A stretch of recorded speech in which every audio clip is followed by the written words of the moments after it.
বাড়ির ছেলেরা যখন বাজার করে নিয়ে আসে তখন আমরা তাদেরকে বলি এটা আনোনি ওটা আনোনি বা এটা কেন এনেছো, ওইটা আনতে পারতে ভালো হতো, এরকম কিন্তু আমরা সবসময় বলেই থাকি। কিন্তু আসল ঘটনাটা কি আজকে আমরা বাজার করতে গিয়ে বুঝতে পেরেছি। তো হ্যালো এভরিওয়ান, কেমন আছো তোমরা সবাই? আশা করছি সবাই খুব ভালো আছো, সুস্থ আছো, আর আমিও কিন্তু খুব ভালো আছি। একদম সকাল সকাল ঘুম থেকে উঠে পড়েছি, তখন বলতে পারো 5টা 20 মতো বাজে। আসলে সমস্যাটা হলো আমার ছেলে একদমই বেশি ঘুমাতে চায় না, ওর ঘুম খুবই কম। ও আরও আগে উঠেছে আমাকে, তারপরে ওকে উঠিয়ে ফ্রেশ ট্রেশ করে দিয়ে তারপরে উঠলাম। উঠে হচ্ছে প্রথমেই বিছানা বাড়িকে সুন্দর করে গুছিয়ে নিয়েছি। ও কিন্তু আমার হাতে হাতে আবার কাজও করে দেয়। সব সময় বলবে মা দাও, আমি মাম্মামের সঙ্গে কাজ করবো এরকম বলে।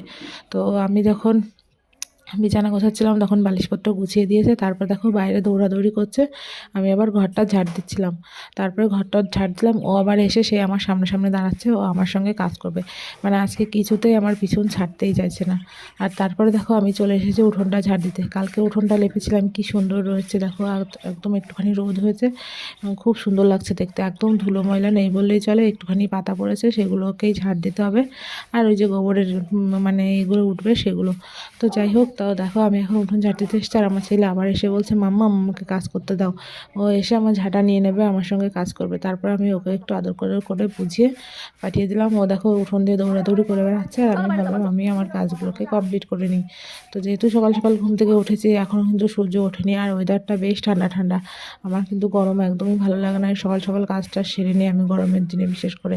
তো তারপরে দেখো ওইদিককার উঠোনটা ঝাড় দিয়ে এইদিকে এসেছি। আর এই যে আমাদের এই পেয়ারা গাছের গোড়াটা কখনোই ভালো থাকে না, যতই সুন্দর করে লেপে রাখি না কেন সেই মুরগিতে মানে নষ্ট করে দেবে মাটিগুলো তুলে তুলে। আর জানো তো আমাদের এই পেয়ারা গাছটায় খুব সুন্দর পেয়ারা হতো, কিন্তু আগের বছর এই পেয়ারা গাছটায় সাদা সাদা এক ধরনের পোকা হয়েছিল, সেইগুলোর জন্য পেয়ারা গাছটা পুরোটা কেটে দেওয়া হয়েছে। আবার নতুন নতুন ডাল বেরোচ্ছে, এখান থেকে আবার বড় হলে মনে হয় পেয়ারা হবে। তো যাই হোক, পরে যখন হবে তখন আবার তোমাদেরকে দেখাবো। আর তোমাদের সাথে গল্প করতে করতে দেখো আমার কিন্তু উঠোনটাও ঝাড় দেওয়া হয়ে গেছে। তো আজকে হচ্ছে কাজ বাজ অনেকটাই ছিল, তাড়াহুড়ো করেই করেছিলাম, আর বাড়িতে কেউ ছিল না, সেই জন্য আগে ভাত বসিয়ে দিয়েছিলাম। আর তারপরে সবাই বাড়িতে আসলো। আসার পরে দেখো এখন আমি একটা পাঁচমিশালি সবজি বানাচ্ছি বড়ি দিয়ে, আর হচ্ছে ভেন্ডি রান্না করব। তো ওখানে একটুখানি জিরে ফোড়ন দিয়ে তার মধ্যে দিয়েছিলাম পেঁয়াজ, আর এখন ভালো করে আলুটাকে দিয়ে ভেজে নিচ্ছি। কারণ ভেন্ডিটা দিয়ে ফেললে বাকি সবজিগুলো আর ভাজা হবে না, তো সব কিছু ভেজে তারপরে ভেন্ডি দিলাম। আর দেখো ভেন্ডির তরকারিটাও রেডি। এইবার আসে আসল কথায় যে কী হয়েছিল।